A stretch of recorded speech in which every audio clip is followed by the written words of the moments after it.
Então, olha, boa tarde a todos e quero agradecer muito o modo como fui apresentada, na medida em que é assim que eu me sinto aqui. Sinto mesmo apresentar-me como Rosa, quem me conhece no campo da ação e mesmo até no espaço acadêmico, eu sou a Rosinha, não é? A Rosinha que tem muito esse lugar de andar contra a corrente e contra as marés, e encontrar nesse movimento muitas pessoas muito importantes que colocam-me desafios como esse. Eu tenho que vos confessar que estou absolutamente aterrada. Aterrada por quê? Não é? Aterrada porque é muito bom vir ao Porto, encontrar pessoas que são tão significativas para mim, pessoas com quem marcaram num determinado momento, fizeram uma delimitação de um tempo e de um espaço que merecia que eu refletisse e que caminhasse para outros. Eu penso que as pessoas que aqui estão bem sabem em que lugar estiveram, em que tempo e quando é que levaram-me a manter-me na ideia de procurar vias onde havia barreiras, onde havia obstáculos. E, portanto, acidentalmente, uma vez a caminho de Aveiro, a Diolinda telefonou-me e disse: Rosinha, temos um desafio para ti. E realmente é um desafio enorme. Digo eu que andei com esse trabalho na mochila durante 2 semanas, com um sentido de que trazia, não vou dizer ouro porque o ouro não merece, mas que trazia vida e que trazia um grito nas costas, um grito dentro da mochila. E que era um grito que ainda por cima não era uma voz só, eram várias vozes. Quantas pessoas falavam dentro desse livro que estiveram aqui dizendo, foi a Diolinda desafiou, mas depois eu encontro lá dentro também, está lá também a Inês, está lá o Zé Soeiro, está lá a Ana, está lá tanta gente que me ajudou a ter coragem para agarrar o livro, que eu não vou estar sozinho só, e por isso tenho que vos dizer, estou aterrada por isso, porque vejo, se eu tivesse que ter assim uma imagem afetiva para falar desse grupo, eu dizia que está aqui um corpo que grita, e que grita numa altura muito propícia, e, portanto, que é a altura em que nós começamos a ver na rua, um sujeito que parecia calado e adormecido e que agora, com a celebração do 25 de Abril, e talvez de forma até surpreendente para nós, veio a corpo inteiro e veio gritar em uníssono muitas vozes lá dentro, o que para nós surpreendeu-nos a todos o que aconteceu nesses dias, e vieram reclamar pela liberdade, e penso que nesse sentido esse livro é muito contemporâneo da altura em que ele está sendo apresentado. E por outro lado também um momento em que pensávamos que depois do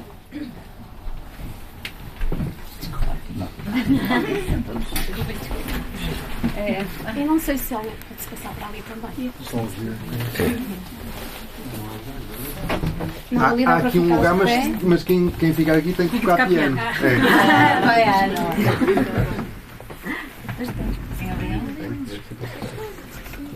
Bom,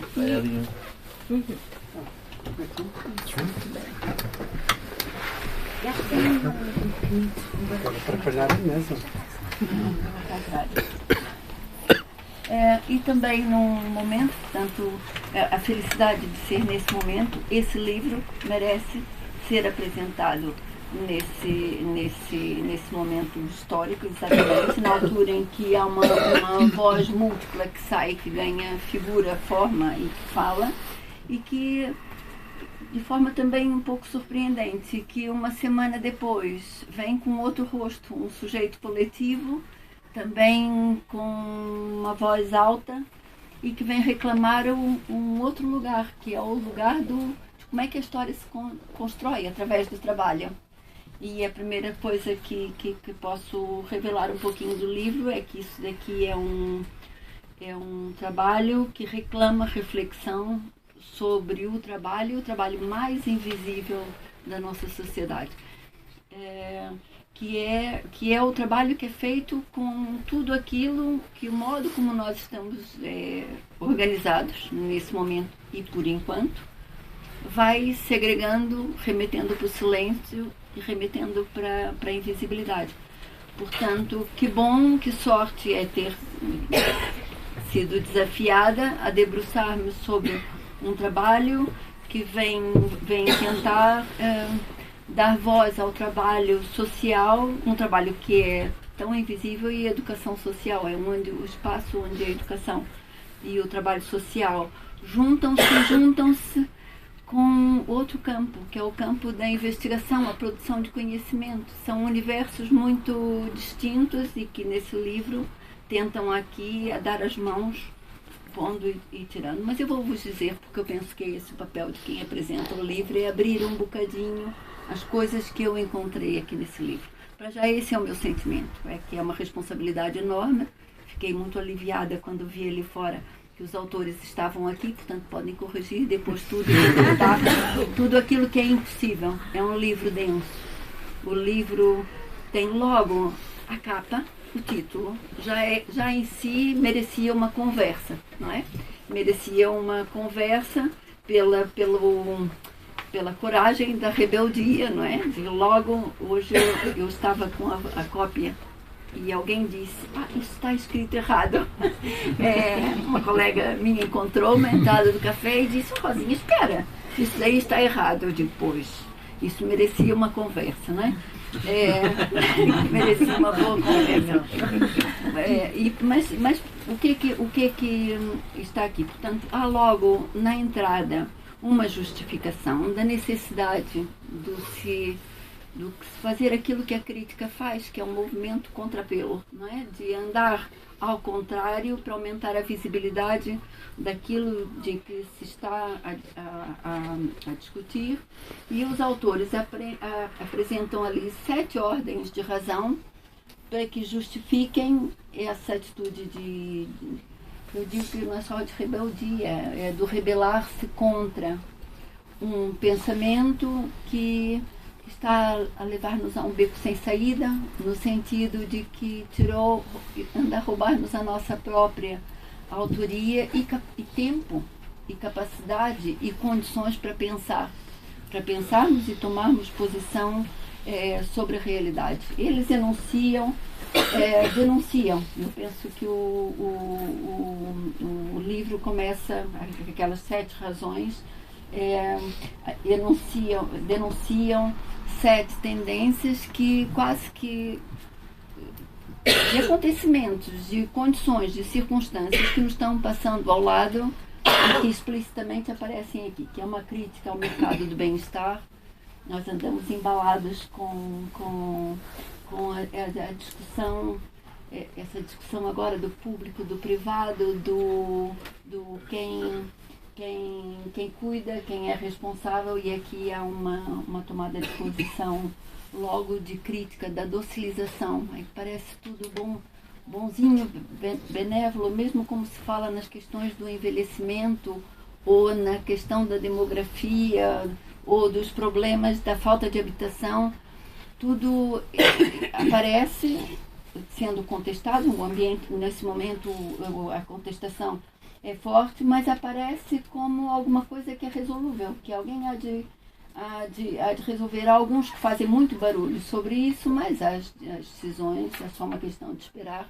Mas aqui umas reuniões e nós, no espaço de 2 meses ou de 1 mês, nós vamos dar respostas a isso tudo, portanto. E essa é uma tomada de posição contra a denúncia dessa ideia. E, por outro lado, também uma denúncia também de uma fantasia que anda nos a adormecer também, que é que tem certeza absoluta, portanto, a questão da ciência cuida, a tecnologia executa, e, portanto, é uma questão de nós darmos consentimento, aceitarmos tudo o que aí vem, sem nos perguntarmos sobre absolutamente nada, com muita confiança e certezas, em tempos de profunda incertezas. Por outro lado, a denúncia do descomprometimento e da neutralidade, que é outra coisa. A ideia de que depois tem uma imagem interessante, que é a intervenção de pijama, não é? De alguém que está em casa e muito confortável e que até pode olhar a realidade lá fora e portanto, esperar que a ciência, com a sua neutralidade, a tecnologia, com a sua eficácia, uma boa governação, com a regulação das ofertas, que a realidade muda. E, por outro lado, a questão da tecnocracia, eu pensar-se que é mesmo uma receita para todos os problemas já feito e que recai, no caso desse campo que é aqui explorado, tudo o que sobra cai no trabalho social. E o que se espera é que quem trabalha nessa área possa reparar tudo ou adaptar aquilo que é absurdo e que deveria ser gritado como injustiça, mas que entrega-se a um segmento de trabalho todos os dias com as populações, delega uma responsabilidade de adaptar, de consertar aquilo que não tem conserto. E, portanto, o livro começa por dar todas essas razões para ser um manual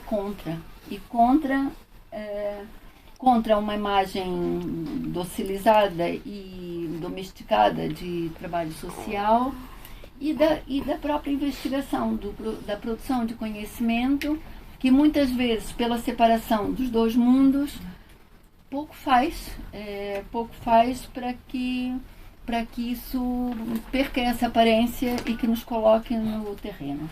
Portanto, logo o livro, esse capítulo, só essa parte do livro merecia uma conversa prolongada. Eu penso que estão aqui as pessoas e podemos ir por aí. Mas depois de fazer essa ressalva, portanto, de tomar posição, de contestação e dizer temos que ser contra a manualização, essa ideia de que tudo está sabido, tudo é passível de ser sabido, resolvido e assim dar explicações para aquilo que é o absurdo e o inexplicável. Mas depois, o próprio conteúdo do livro, o livro é dividido em duas partes. Há uma parte que se chama destinado a projetos, essa ideia do projeto, que é a ideia de um tempo em que as pessoas se posicionam perante as realidades e que debruçam-se para conhecê-las, depois definem uma visão do que pode ser feito e que depois executa e avalia. Portanto, essa ideia expõe um capítulo que é sobre o projeto, essa ideia do uso de um tempo para mudar-se coisas, e vocês já vão ver que coisas é que as pessoas falam que tentaram mudar. E depois uma segunda parte, que são de processos, ou seja, já não de processos intencionalizados, mas que as duas partes são muito ricas, merece a pena serem lidos. O capítulo introdutório nos remete para um mundo, um campo de trabalho social que ganha voz, é uma das vozes que grita muito aqui dentro, porque é talvez dos mais remotos e desconhecidos de todos nós, que são um centro de acolhimento de emergência. Estão cá as autoras e, portanto, peço sempre desculpa por tudo aquilo que eu possa dizer sobre o capítulo. Mas muitos de nós, o livro assim, nos leva para esse campo de trabalho social, que é um centro de acolhimento de emergência. E quais são as coisas que as duas pessoas, as duas estagiárias, porque isso também é uma das coisas muito interessantes nesse livro, falam professores, falam investigadores, falam políticos, falam estagiários, fala a Rita, que é uma menina, e fala a dona Flor, acho eu, falam muitas pessoas. Se pegasse por quem fala aqui. Mas então, o que é que essas duas pessoas que nos dão a mostrar a realidade, o cotidiano, esse modo de estar tentando compreender, ao mesmo tempo transformar, mas que nega levar ideias, receitas feitas, porque não acreditam nos manuais, até estão a contestá-lo. E tudo isso, quais são os problemas que identificam? Identificam o mundo todo, o mundo da desigualdade. Denuncia ou não, no modo, toda a narrativa, quase todas elas, mas na primeira parte, são de pessoas que entram a medo em determinados territórios com a convicção do que não querem fazer. O que não querem fazer é dispensar as pessoas, é pensar por elas, é naturalizar a ideia de que as populações ou os grupos que servem são atores dispensáveis, que elas é que são os engenheiros da solução e que são os sábios e que são as pessoas que têm poder.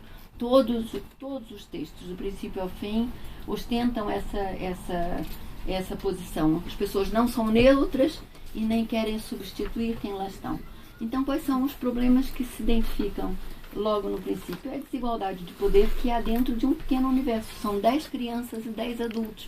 Vocês imaginam o que é o tentar contestar a ordem social e essa domesticação do nosso pensamento e essa ilusão de que tudo é resolúvel num universo tão pequeno quanto 10 adultos e 10 crianças. E elas desocultam a desigualdade invisível que há ali do se pertencer a uma direção técnica ou a equipa pedagógica, a equipa técnica e o pedagógico. Aquilo surpreende porque o modo como elas duas contam, nós vamos ser surpreendidos quando elas chegam à altura e dizem: o problema era esse, é que realmente aquelas eram 10 pessoas, mas as pessoas não estavam longe, distantes umas das outras. E ao estarem distantes umas das outras, e em concorrência, em concorrência, uma competição por um lugar de sobrevivência, dentro daquele pequeno espaço, as crianças ficavam de fora. E aparece o segundo problema para lá disso, da separação e de uma tensão, de um poder, que eu aprendi muito sobre poder numa oficina do teatro do oprimido, como nada, que é onde nós não imaginamos que ele pode estar, que é numa pequena casa, com 10 adultos, com 10 crianças. Mas depois, como é que esse problema subsiste ao lado de, por exemplo, usar-se uma prática de castigo que parecia muito naturalizada, que era a própria exclusão dentro da própria exclusão, que é o time out, é retirar da sociedade aquilo que faz ruído. E as pessoas que eram postas eram exatamente aquelas que deveriam ser o sujeito de ação de toda a gente, mas fala-se uma certa naturalização, e o trabalho que essas duas pessoas que estavam lá dentro teriam que fazer para desnaturalizar isso, suspender alguma coisa que era uma solução também para uma equipa sem condições de trabalho, uma equipa que passava e, portanto, que estava ali numa posição de subalternidade, ela própria a tentar sobreviver. E a meta que esse projeto põe é criar relações de proximidade e espanto nosso, que as próprias crianças ou jovens que lá estão tivessem direito de apropriar-se do tempo e do espaço. É uma denúncia terrível, o quanto é possível ser-se mesmo nos lugares para onde a sociedade remete, que haja um microambiente onde é possível o castigo, a exclusão estar naturalizada, e as pessoas que são as pessoas a quem se dirige aquele serviço em nome da garantia de direitos ter que haver uma ação intencional para que elas possam se apropriar do espaço e do tempo.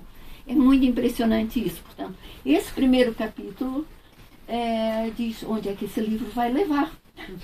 O segundo capítulo é de uma equipa que fala em 5 bairros. Eu estive na Pasteleira. Eu não sei como é que é possível pensar em 5 bairros ao mesmo tempo, mas depois quem esteve na Lomba e na Lapa devolveu uma tranquilidade de eu estar dentro do bairro outra vez. que põe a descoberto uma figura que são as associações de moradores, portanto, ali um sujeito que representa um coletivo e a solidão. A solidão das associações de moradores, numa altura, nós andamos todos distraídos, não é? Porque o movimento associativo foi por onde a Revolução andou, para juntar, para que os problemas deixassem de ser individuais e para que as pessoas tivessem uma noção de corpo. Mas fala de um esforço de chegar a essas associações, a esses espaços, e mais parte de uma caracterização daqueles subterritórios contíguos com bairros de luxo, onde as casas são pequenas, onde as pessoas têm trabalho precário, onde a crítica de quem tem os benefícios dos apoios sociais para sobreviver, e vai tentar resgatar as potencialidades dessas associações de moradores e ver o quanto a solidão afeta sujeitos que nós acreditamos que possam ser os sujeitos de mudança. E espantou-me também a estratégia com que bairros que não se sentem convidados, pessoas que estão oprimidas, mas que sentem que nem sequer têm tempo, o caso das mulheres nem sequer tem tempo de falar nos problemas, e que isso é resolvido com umas caixas de cartão. Com umas caixas de cartão, com umas opiniões, e que, para surpresa dos investigadores, a certa altura aparecem ali propostas e dizem, afinal falam. Afinal falam, não está morto, não é? Falam. E é bonito como aparece a imagem das caixas de cartão, e é surpreendente, porque a entrada é falar do porto, dos bairros, da desigualdade, e de repente aparece ali as caixas de cartão. E as cartolinas que os jovens e as crianças andaram a colocar no bairro, e que criaram ali, deixaram em aberto, romperam com um silêncio, mas um silêncio muito discreto, que quem vê aquilo arrepia-se com o grau de silenciamento que estão as pessoas que moram nos bairros sociais, e que em qualquer altura podem ser expulsas por causa da questão da habitação. Eles falam 5 bairros, portanto, pelo silêncio, pela solidão da associação de moradores, pelo modo como uma caixa de cartão cria-se como um canal de escuta, e como é que o assunto começa a ser falado a partir de coisas tão simples, quando o compromisso, aquilo tudo que é denunciado aqui pelo comprometimento de quem lá está, pela convicção de que a história é feita por toda a gente, por um trabalho que vale a pena ser feito, porque é mesmo essa a sua vocação. E depois 2 bairros, que falam a Lomba e a Lapa, e que nós vemos também, as pessoas também, eu tenho a felicidade delas estarem aqui. Pessoas que dizem, e nós não levar um compromisso tão grande com esse ideário da liberdade, da emancipação humana, do diálogo, do poder da voz a quem está silenciado, que dizem, dizem esses autores tudo isso, mas negamos-nos a dizer o que essas pessoas precisam. Então falam em deambulação. Eu estou mesmo a ver, dentro da nossa cultura de eficiência, eficácia, programação, do Excel, dos indicadores, não sei o quê, as pessoas assumirem numa publicação que andaram numa deambulação vagabunda, não é? Alguém dizer que pessoas pagas, vejam lá se isso algum setor da nossa sociedade ouvisse isso. Pessoas que são pagas e que a certa altura estão no café, na tasca, voluntárias, a puxar assunto, e a certa altura diz, mas quem as pessoas que a gente quer falar não estão cá, mas portanto vamos lá, e que andam inseguras, sabem que ali houve incidentes de violência, mas sem nenhum momento no texto deixar aqui nenhum resíduo que nos permita inverter essa lógica de uma busca de emancipação, de confiança absoluta de que a liberdade faz o seu caminho e que o poder deve estar no sítio onde tem que estar. E, portanto, é muito bonito. As pessoas estão cá e eu sinto vergonha de estar a falar nisso, mas é muito bonito o que acontece na Lomba e na Lapa, que num sítio começa-se numa tasca e a certa altura vai-se o punho cerrado bater as portas. Depois a linguagem do livro toda eu tinha esse livro todo, eu trago como testemunho de que eu fiz bem o trabalho de casa. Valia a pena um glossário, porque a linguagem é linda, é os punhos cerrados a bater a porta das pessoas. Isso é um ato de coragem. Aqui o que se vê é que os próprios interventores, os próprios sujeitos da ação, estão conscientes de si próprios. Portanto, saem do lugar de quem tem poder e que vai gerir e engenhosamente camuflar ou obrigar as pessoas a adaptarem-se a uma regra de um jogo iníquo e desvantajoso, e assumem isso. São muito bonitas o modo como são narrados os processos, porque as pessoas expõem-se na sua vulnerabilidade, mas a sua teimosia. Aliás, vos previno que é um dos capítulos, é a dupla teimosia. Não chega a ser teimosa, é duplamente teimosa, que é o da Longa e da Lapa. Portanto, esses 3 capítulos que eu vos falei nos introduzem em universos que que ao ler o livro, nós já nunca mais passamos inadvertidamente por um desses territórios. Não é possível ignorar o que se passa no centro de acolhimento de emergência. Não é possível, porque onde a opressão está nas próprias pessoas que deveriam estar todas investidas por um Estado, por uma comunidade, suportadas para dizerem: ai, tirem-nos daqui desse filme, vamos lá cuidar disso, porque isso é uma injustiça, é muito violento. Portanto, as narrativas eu vos convido a ler, vocês vão gostar muito, sinceramente. E depois, é muito interessante, porque eles não estão a falar da sua aventura, mas convocam autores, convocam uma justificação teórica, vão falando na metodologia e no caráter transgressivo da investigação, ação participativa, um tipo de produção de conhecimento que não é feito a partir de um lugar, mas que se assume que é co-construída e com um critério. Portanto, convivem nos textos esses discursos que a gente ouve num lado ou ouve no outro, mas que não ouve assim a trajetória, a ideia de movimento, trajetória, de caminho, de ponte, de via, aparece também muito, é muito interessante porque essa palavra aparece em vários, como se todo o livro nós pudéssemos ver pessoas em movimento, assumindo a fragilidade, mas muito comprometidas e sabendo para onde iam.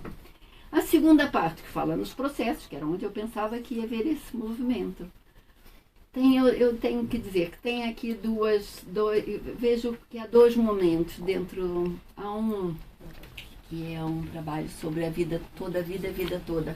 Toda a vida toda, ainda bem que está aqui quem é autor e pode contestar tudo o que eu estou a dizer, e que reclama, também torna visível outra desigualdade inadmissível e desigualdades que estão agravando, não é? Nós estamos assistindo, por essa docilização do nosso discurso, uma luta intergeracional que aparece, e é como se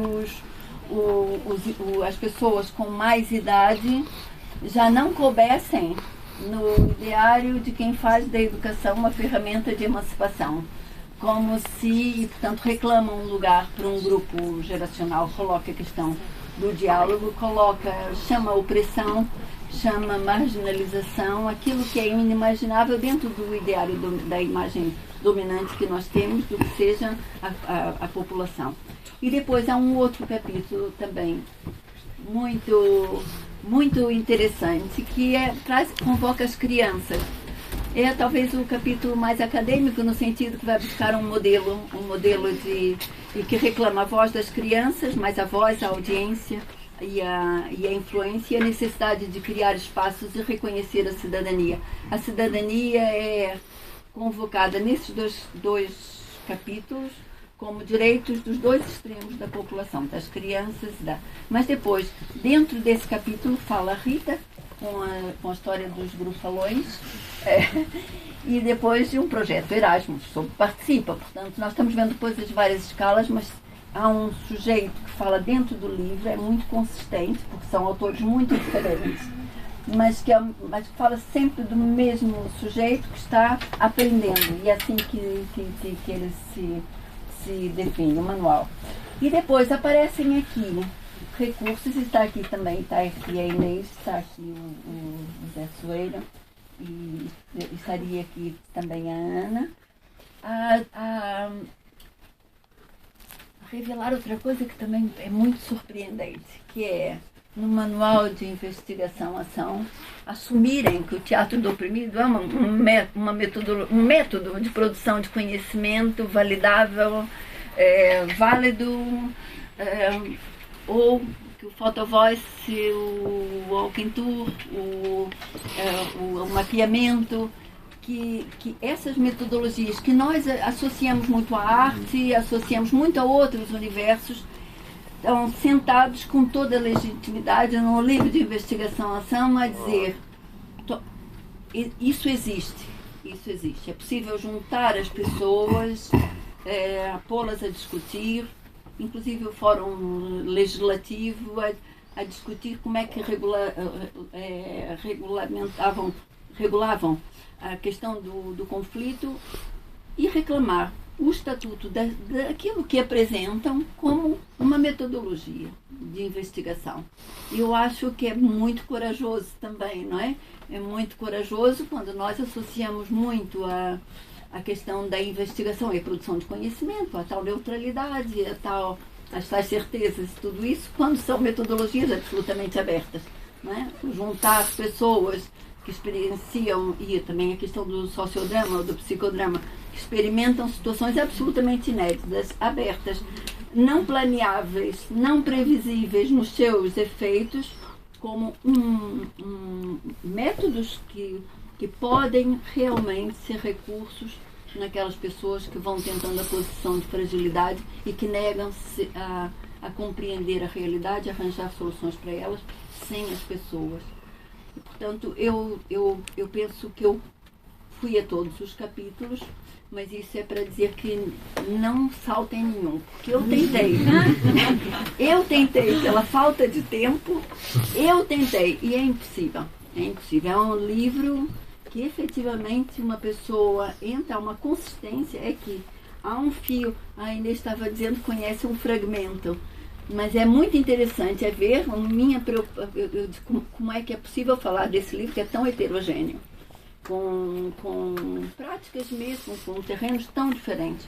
É possível por causa disso, por aquilo que há de consistência e que aparece no manifesto, que é uma reivindicação em que traz para o campo da educação, do trabalho social, a dignidade de um lugar em que se reclama a democracia, que se reclama a participação, não a participação. O Zé Soeiro fala uma coisa, faz ali E a Joana? E a Joana, desculpa, Joana. Sabe o que é isso? É um nervoso. É um nervoso de quem sabe que já não tem uma memória de 15 anos. Desculpa mesmo, estou muito envergonhada. Mas há uma coisa que a Joana diz na companhia do Zé Soeiro, que é prevenir os riscos das metodologias participativas, que agora estão tão em voga. A gente fala de voz, mesmo que ninguém ouça. Fala de uma voz falseada, fala de uma participação que é só simbólica, é um disfarce tudo isso. E a Joana, a companhia de Soeiro, foi lá, que isto é contra o risco da manipulação, do uso das pessoas para mascarar engrenagens de poder que naturalizam tudo isso que esses projetos e essas propostas que vêm contestar. O que aparece no manifesto, e eu estava a ler o manifesto, parece que foi quem, na altura do exílio, em vez de ficar em casa com medo que morresse a sua família e que perdesse a possibilidade de circular no mundo com a liberdade e com os privilégios que todos nós que estamos aqui temos, que ocupa-se de pensar criticamente na desigualdade que marca essa área de trabalho, a desvalorização, a burocratização, o governo por toda a gente. Agora vai mudar e vão chamar outros nomes, vão dar outros dinheiros, vão ter outros modelos, outras decisões, outros alvos de intervenção, mas quem situa-se nesse momento crítico para pensar exatamente na desigualdade, não na desigualdade corporativa do seu campo de trabalho, mas não pensando o quanto o seu trabalho denuncia aquilo que está incompleto na sociedade e aquilo que reclama voz, que reclama compromisso, não neutralidade, transgressão e um contramanual e a recusa de todos os manuais que já são escritos. Portanto, parabéns aos autores e digo que vale a pena ler. Não, realmente é um livro extraordinário nesse sentido. É um livro muito corajoso do ponto de vista institucional, do ponto de vista acadêmico, do ponto de vista da intervenção, do ponto de vista das pessoas que falam nele, porque tudo aquilo que falam, sou um pouquinho estranho, mas muito bom, mas mesmo muito bom. É um livro subversivo. Saudavelmente, não é saudavelmente, isso é muito pouco. Tudo que eu falar é pouco e é mal, mas é subversivo e absolutamente crucial para que a gente sonhe com a democracia. Não é uma questão de lugares, é uma questão de sentido de ação, de confiança nos sujeitos, consciência, confiança no coletivo e na história, no movimento da história. Não vou acrescentar não, eu tinha aqui uma coisa que Paulo Freire disse, mas eu acho que eu não vou dizer não, vou deixar isso se vocês não tiverem mais coisas mais interessantes que dizer que eu. Então, não, tá bem?